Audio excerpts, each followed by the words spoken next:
Hey guys, welcome to our channel, News 7 USA Russia-Ukraine War. Putin threatens to freeze West by cutting oil and gas supplies if EU imposes price cap. Live. Russian president rails against EU price cap as he also claims Ukrainian grain exports not going to world's poorest countries. At a glance, what we know on day 196 of the invasion. Britain's newly appointed Foreign Secretary, James Cleverly, has spoken with Ukraine's Foreign Minister, Dmytro Kuleba, to discuss working together to persuade other countries to support Kyiv against Russia's invasion, Kuleba said. Kuleba tweeted that he and Cleverly see eye to eye on the main goal: Ukraine must win. He added, "We will work actively together to persuade others across the globe to support it, especially those who may still have doubts." The Ukrainian foreign minister said he was Cleverly's first call following his appointment by Liz Truss as her foreign minister on Tuesday. Kuleba said, "The fact that our call was foreign secretary's first speaks for itself." Ukraine has launched a surprise counterattack in the northeast Kharkiv region, stretching Russian forces who are also facing Ukrainian attacks in the south. An official representing the Russian-controlled Donetsk People's Republic said Ukrainian forces encircled Balaklia, an eastern town of 27,000 people situated between Kharkiv and Russian-occupied Izium.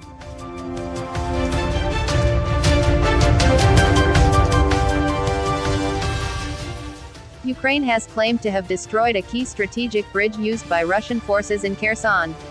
Ukraine's armed forces shared a series of satellite images purporting to show the damaged structure on Tuesday night. The military added that the images show significant damage to the Dairy Bridge itself, as well as damage to a building near the river. A parallel Ukrainian counteroffensive is occurring in eastern and northeastern Ukraine as well as in the south, a senior presidential advisor has claimed. Writing on Telegram, Alexei Arestovich said in the coming months, Ukraine could expect the defeat of Russian troops in the Kherson region on the western bank of the Dnieper and a significant Ukraine advance in the east. Ukraine's top military chief, Valery Zaluzhny, has claimed responsibility for a series of strikes on Russian airbases in Crimea. The strikes used missiles or rockets and 10 warplanes were destroyed, he said. The attacks Zaluzhny took responsibility for reportedly included the devastating August strike on the Sochi military facility. Russia has reportedly resumed shelling near Europe's largest nuclear power plant in Ukraine, a day after the UN called for a demilitarized zone around the plant. A local official said the city of Nikopol, on the opposite bank of the Dnieper River from Zaporizhia, was fired on with rockets and heavy artillery.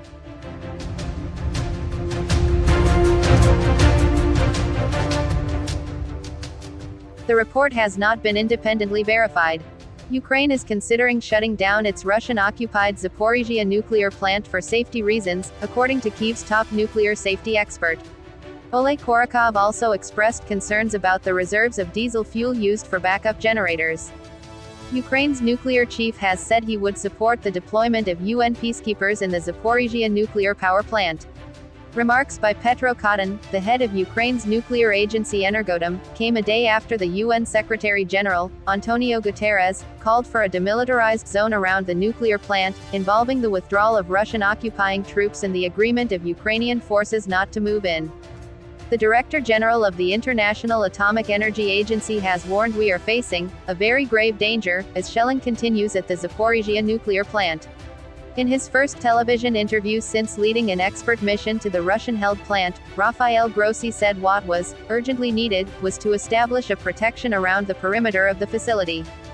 The head of the EU executive has set out plans for windfall taxes, mandatory electricity savings and a cap on the price of Russian gas to limit Kremlin revenues used to finance the atrocious war in Ukraine.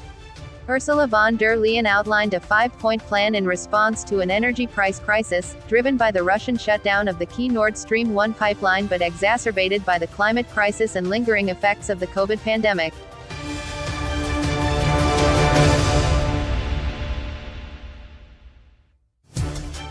Vladimir Putin has threatened to cut off energy supplies if price caps are imposed on Russia's oil and gas exports.